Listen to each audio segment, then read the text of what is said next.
Right. Oh yeah, we pay base, no? We got up to here yet? We're up to here? No, yeah, we're going to start over there and pay base of days. Okay.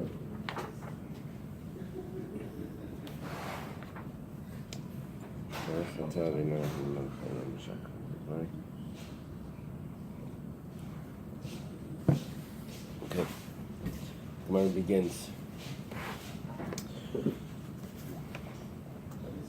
Boy Rava. What line are we starting? Oh, Boy Rava, I see it. Boy Rava. It's about 10 lines from the bottom. 10 lines from the bottom on 82B. You have that tomorrow? I'm sorry? Yeah, he has. He's got 82B. So Rava has a question. Maybe I'll share with you if you don't mind. We've been talking about if the blood is divided and some of the blood leaves, or it goes inside, it was a machlokes. If it goes outside, the one that's inside still is kosher. So Rava's question is like this. We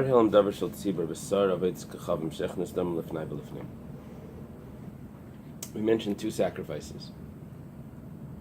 These two sacrifices, the blood doesn't go on the outside altar. It goes on the inside altar. In the sanctuary, there was an altar, there was a mizbeach that was used for ketairos, for the incense.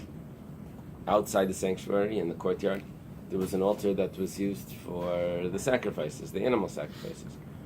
These two sacrifices was special. The blood was supposed to go on the inside altar. But this person didn't put it on the inside altar, or maybe he did, but he went all the way inside the Kodesh Kodashim. He didn't sprinkle it towards. He went all the way. Mm-hmm. So mahu, what's the halacha then? We said that if you take the blood inside the sanctuary, the sacrifice becomes invalid. You can't use other, according to some opinions, by chatas or by all sacrifices. Now we're talking about the blood is supposed to go into the sanctuary, a special sacrifice, but the person took it all the way into the Kodesh Kodashim. So they were supposed to go into the heichal, right? And he took it into the mizbeach of terrace. Oh, yeah. I'm sorry. Make a call to. Yeah, we'll call him. He didn't call him. I'm surprised. Usually calls me. But he took it all the way in. Do we say that it says that you're not supposed to bring it into the holies, to the inside? And we said kodesh means the holies. Pnima means kodesh kodashim. Whenever we say that you're not supposed to bring it into the holies, you're also not supposed to bring it into the kodesh kodashim, to the inner.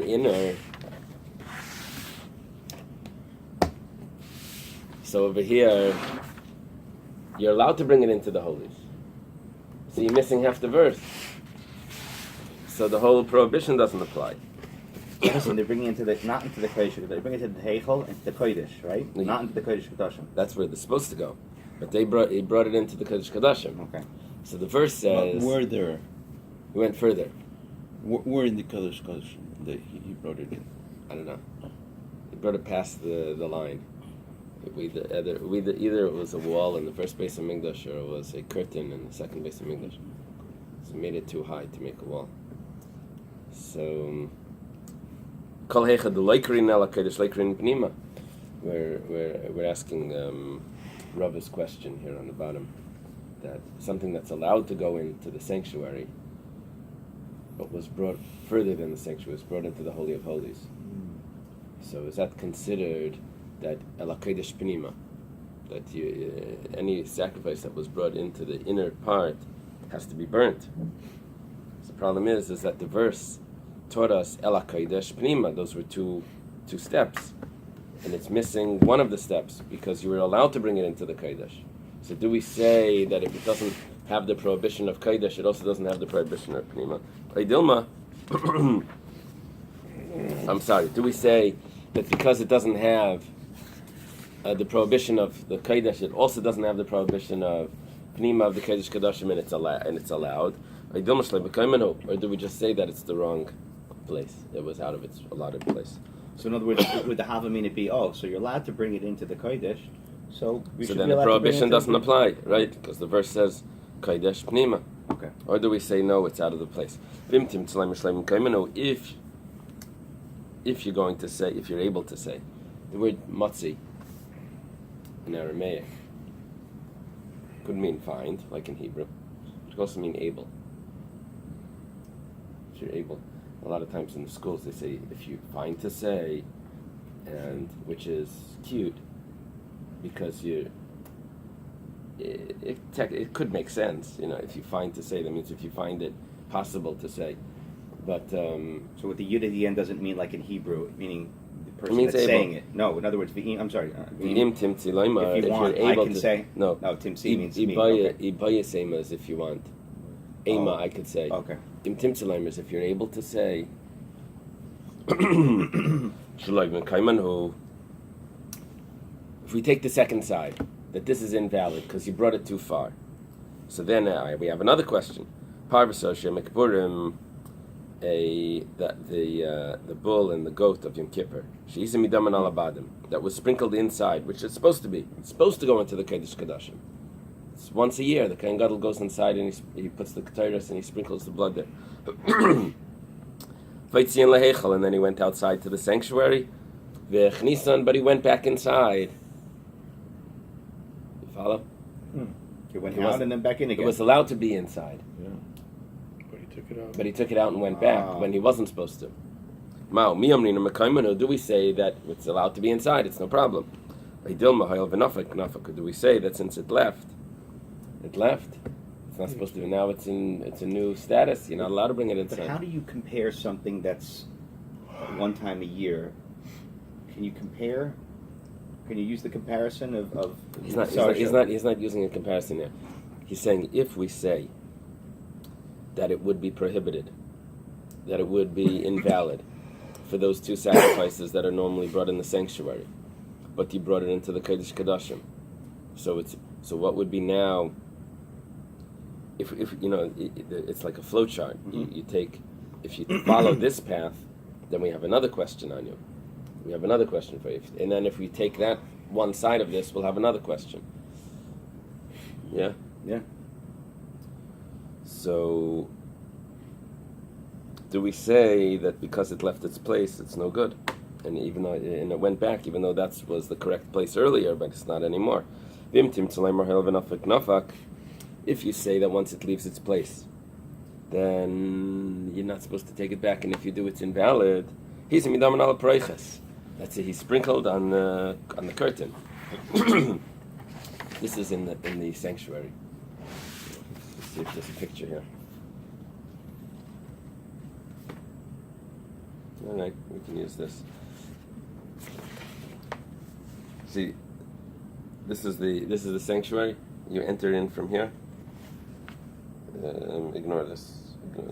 But over here would be the altar, the outer altar. He went in here. He sprinkled on the preiches, and then that's here. And then in the center is the mizbeach, of the ketores. So he goes back to the mizbeach. He goes back to the mizbeach. But then he goes back towards the preiches. So in the same room, we're asking. In the same room. But he goes too close. He went all the way up to the preiches. He sprinkled. He begins his exit towards the mizbeach, and he sprinkles there. But then he goes back closer in. So what happens now? Or maybe he didn't sprinkle yet on the mizbeach. Whatever the case is, he takes it back to the area that he already left from. Mao hachavad echad makamu. Do we say that here it's definitely the same place? It's the same chamber. Or it's considered that he left. Why? Because the verse, the verse in the Torah that says that he's going to sprinkle on the altar uses the word v'yatza. It says v'yatza al-mizbeach asher lefnei Hashem, and he will exit. He will leave. So it's like he left already because it uses that word, verb v'yatza. So the Gemara concludes with this teiku. Teiku means it's left. It's left as a question. In the yeshivas, they would say teiku is an abbreviation. Tishbi Avoid. Tishbi Yitaretz, Kushis Verbayis said Eliyahu Navi, Eliyahu Tishbi will answer the question.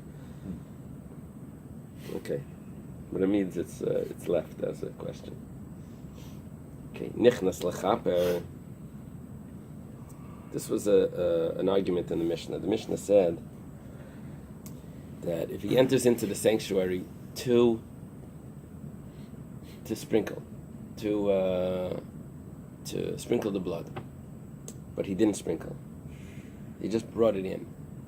So Rabbi Eliezer said that it's pasul, and Rabbi Shimon says it's only pasul if he sprinkles the blood, not just entering it. Okay, Tanya is taught in a brisa. Rabbi Eliezer says Nemer kan lechaper b'kodesh. It says in this verse. The verse is referring to any animal sacrifice, any chatas, sin offering, that the blood enters into the tent of meeting to atone. It says, the word lechaper means to atone, but it also means to sprinkle the blood, because that's the atonement. So it shall not be eaten, it should be burnt in fire. And it says in another place, over there, no man shall be in the tent of meeting when the Kohen Gadol comes in to atone. Mala halan, just as over there, b'shlei kippur. When should no one be in there? While he's atoning, or after he's atoned, or before he's even atoned? When the Kohen Gadol is going into, it says no one should be in there. No one should be in there. The Heichel, Rabbi, you're referring to the No, Heichel? referring to the Kodesh Kodashim. Okay, I'm sorry. That's just the Kodesh Kodashim. Okay, Yeah. sorry. I think it says no one should be in there, but over there when it says lechaper, what does it mean to be in there? It means no man shall be in there. It means while he's doing it, after he's doing it, or even before. Of course, it means even before. No one's supposed to be in there. So just like over there, it means even before he does. It says lechaper when he comes in to atone. But what is it? It doesn't mean that he atones. It means even before he atones. Lechaper, to atone. Right? Afkan b'shlei kippur. Here also it's when he doesn't atone, which means before he atones, which means that even if he doesn't atone, it's still not accepted. It's still invalid, right? Reb Shimon, Aimer. Did I say it was Rabbi Yeshua? It's Reb Shimon. Rabbi Eliezer and Rabbi Shimon? 1 second. I thought the Mishnah was Reb Shimon. It's interesting, Rabbi Eliezer and Reb Shimon. Okay. Reb Shimon says that it's only invalid if he actually atones. Reb Shimon, I'm nemer kan lechaper b'nemer lan maspar chatas v'sir chatas shuhu v'dam lechaper. It says by yas lechaper that any sin offering that was brought into the tent of meeting to atone. It says in another place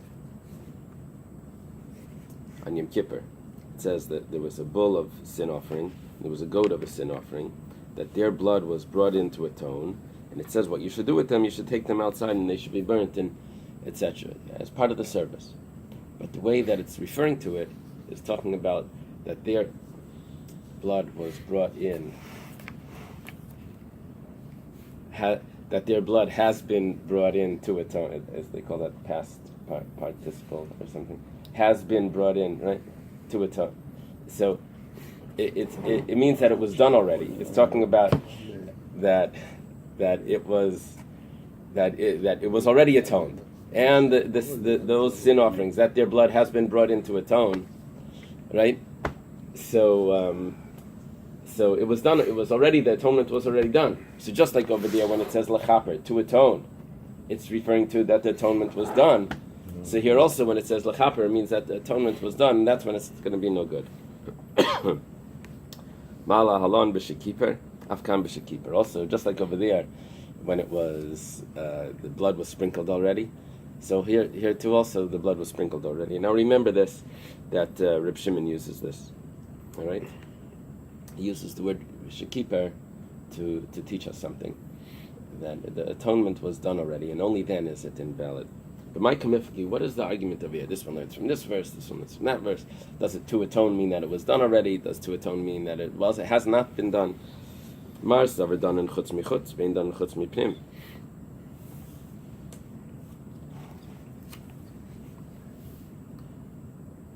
first opinion, Rabbi Eliezer, says we're talking about blood that's not supposed to go inside.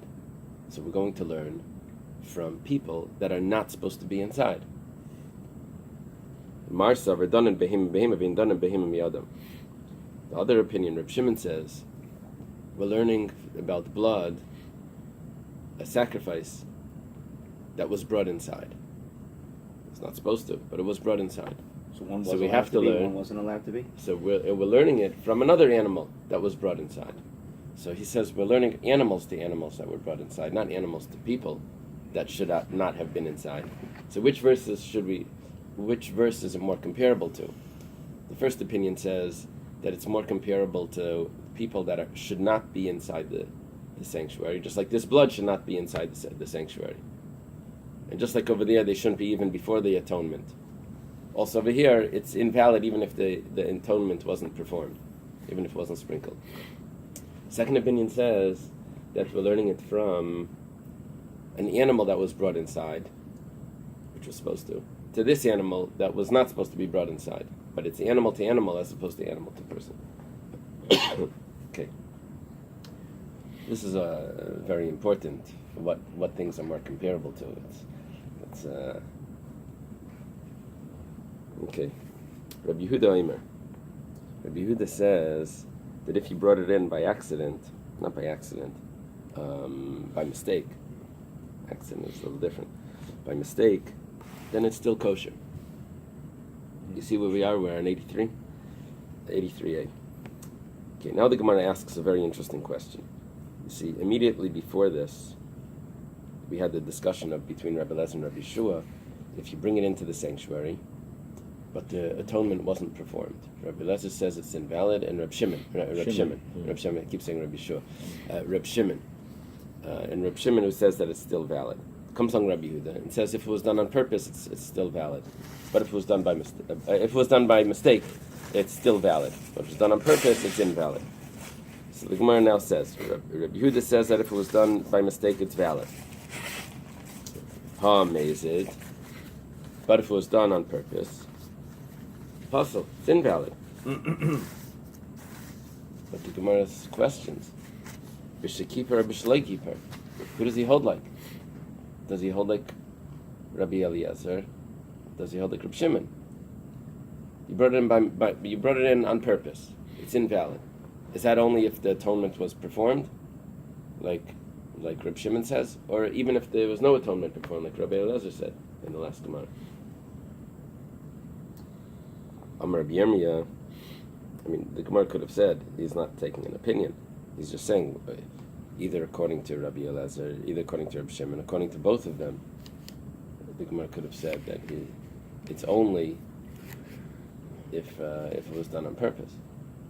He could have said that he's not mixing into that. No? No.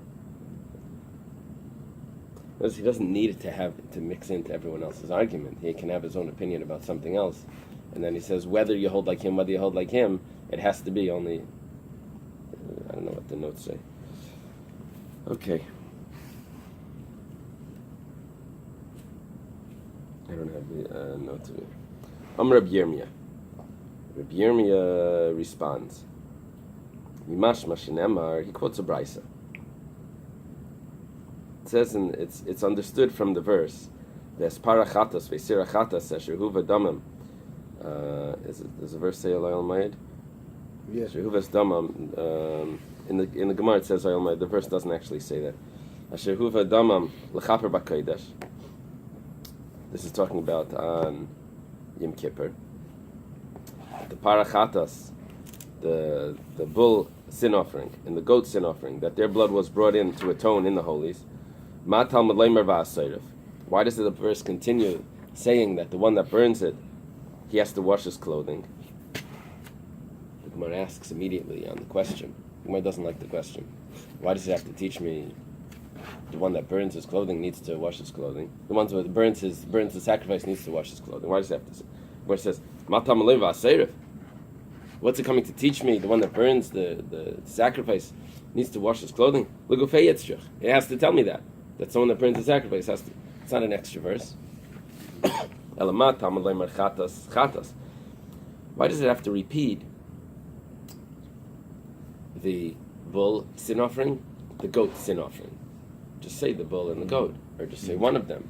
Par and Sar Hachatas. Why does it have to say the bull sin offering, the goat sin offering? Why does it have to repeat that twice?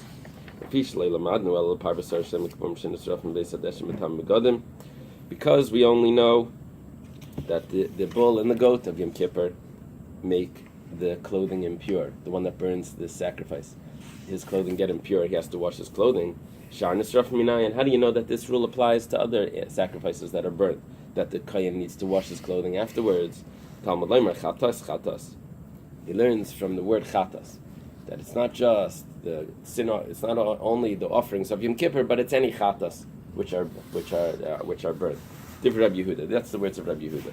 Rabbi Meir says you don't need Chatas to teach me that. The pasuk says doesn't need to say that he atones, that is brought inside to atone. What's it coming to teach me? The word that was brought inside to atone. Limit al kol miskaprim. It's coming to teach on all of those that atone. Shasar from Tam Megadim, that the one that burns them, his clothing need to be washed. Rabbi Yehuda doesn't learn from lechaper. He learned it from chatas, that it said twice chatas. Now this is Rabbi Yirmiyah's point. My taima, why doesn't Rabbi Yehuda use the word lechaper to atone? That would teach me that any sacrifice that is atone, that has an atonement, anyone that burns it needs to wash his clothing. Why doesn't he use that word? Rabbi Meir seemed to learn this out very smoothly. It's because he already used it.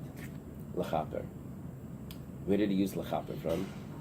For Gzeir Shava, for Reb Shimon's Gzeir Shava before. So why can't he have dual? Could let it mean no, that? well, you can't. No, you can't do that. When it comes to certain types of limudim, you only get one shot at it.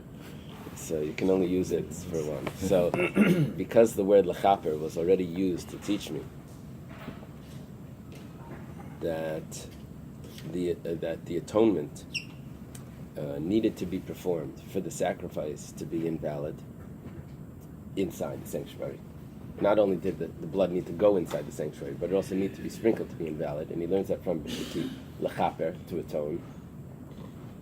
He uses it Gzeir Shava, lechaper over there, just like lechaper by Yom Kippur. Both of them it was atoned already. So because Reb Shimon used that, the word lechaper, to, and now we're seeing that Rabbi Yehuda is learning from Chatas to teach me that any sacrifice that's burnt, the kohen needs to wash his clothing, but he doesn't use the word lechaper like Reb Meir does. Why? It must be because lechaper was already used.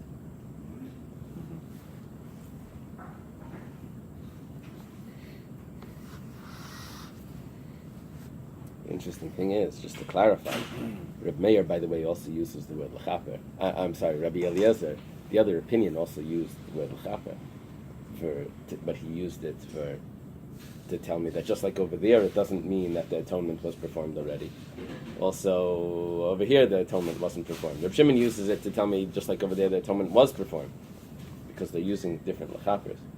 But the verse that we're using is the lechaper that's said by Yom Kippur, by the sacrifice of Yom Kippur, not by the Kohen Gadol walking in. That's the verse that we're quoting here. That's only Reb Shimon uses. And so therefore, we're saying that Rabbi Yehuda uses chatas to teach me that the kohen needs to wash his clothing afterwards. He doesn't use lechaper because that lechaper is the one that Rabbi Shimon used before to tell me that only after the atonement is performed does the sacrifice become invalid if the atonement was done inside the sanctuary, right? Yeah. Okay. Hadron alach kol Zevachim shenesarva. Bli neder. Return to this. It's done in a very personal way. It says Hadron alach. Return unto you, as if like we're talking to the chapter.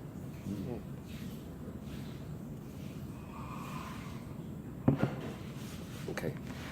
We don't have to learn Hilchos Beis Bechira. We just come to Daf Yomi. Well, the Rambam makes decisions in this. Like for us, we're learning this. Are we going to pass like Rabbi Yehuda? Are we going to go like Rabbi Elazar? Are we going to go like Rabbi Shimon? We don't really have like a verdict. You learn the Rambam, you just get the decisions. So there's an advantage to learning Rambam. The disadvantage to learning the Rambam is you don't get any of the background. Right. Why does Rabbi Elazar hold this? Why does this? Why does you don't have the whole? Ideally, you do both. Halakha lema'aseh. We wanted to do it right now. Right. Right, Jaime? He's doing. He's ready. Ideally, the correct way of learning is to do both. You study the background, and then after each piece, you look up what's the verdict. What does the Rambam say? In this area would be the Rambam. In other areas would be what does the Shulchan Aruch say? Because the Shulchan Aruch doesn't have the sacrifices. The Rambam have the Shulchan Aruch. The reason we don't pass him like the Rambam because he didn't bring the Mekorot. That's the only reason. If it was like this, everybody will go according to the Rambam. I don't know if that's the only reason. It's one of the main reasons. One of the issues. Right. Jeff, don't interfere with the class, please. We need to... What happened to Yitzi?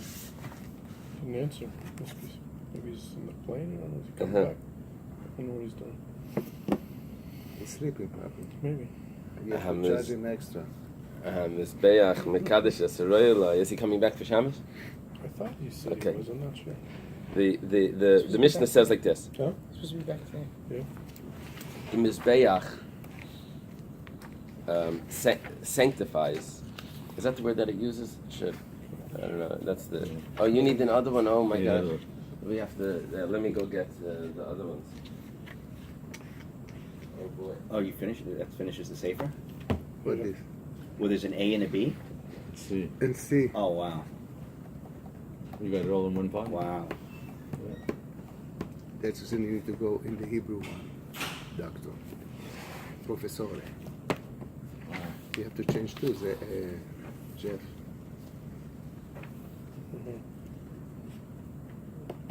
Yeah, Jaime, you have it. You You have the third volume have with you? Shas? You're at home? Professor, you know it by heart.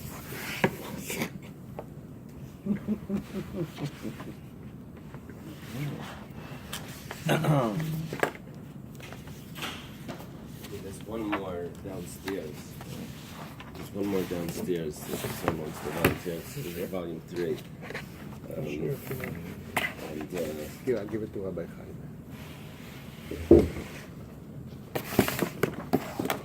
this is a Hebrew one. This is.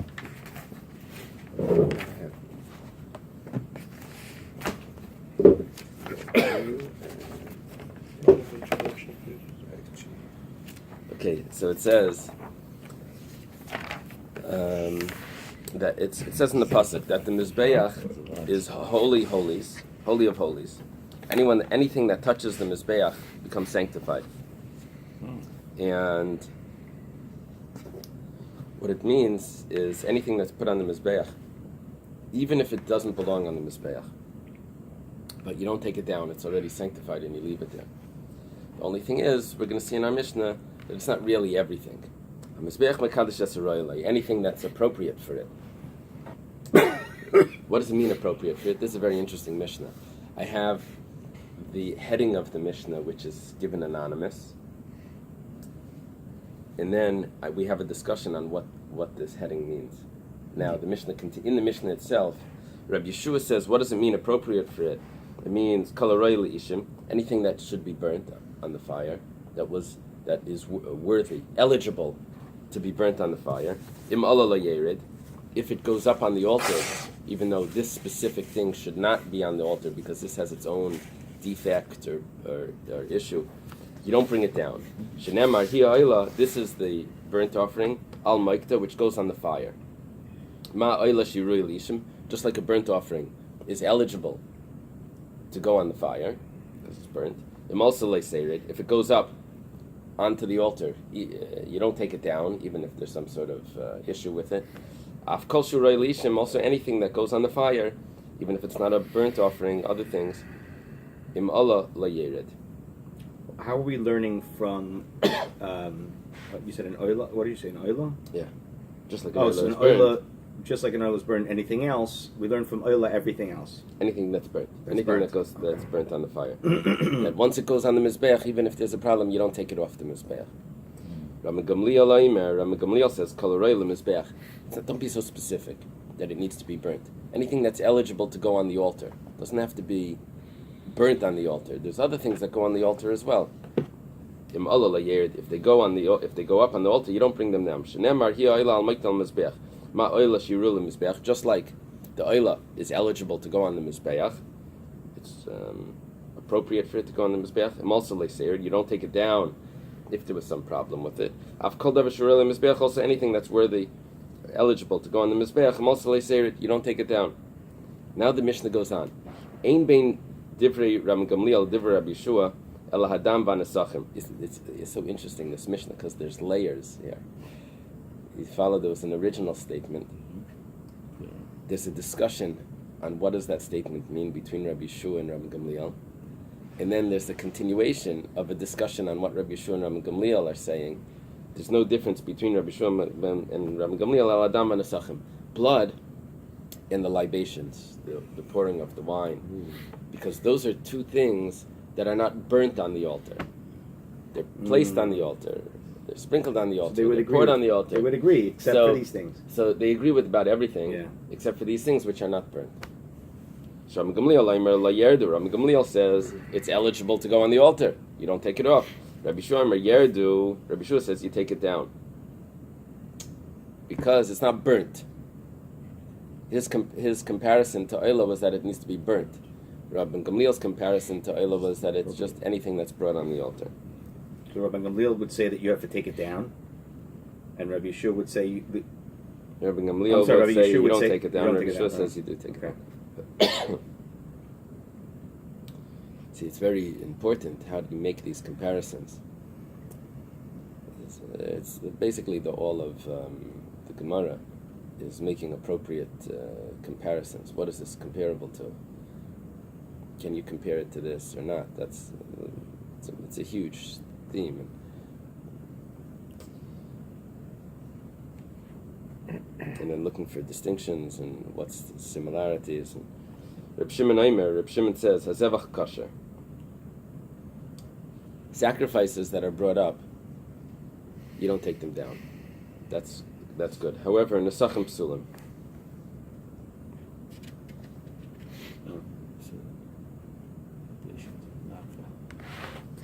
Is he saying the case or the rule? He says this is whether the sacrifice was eligible, was kosher, but not eligible. Whether the sacrifice was kosher, and the Nesachim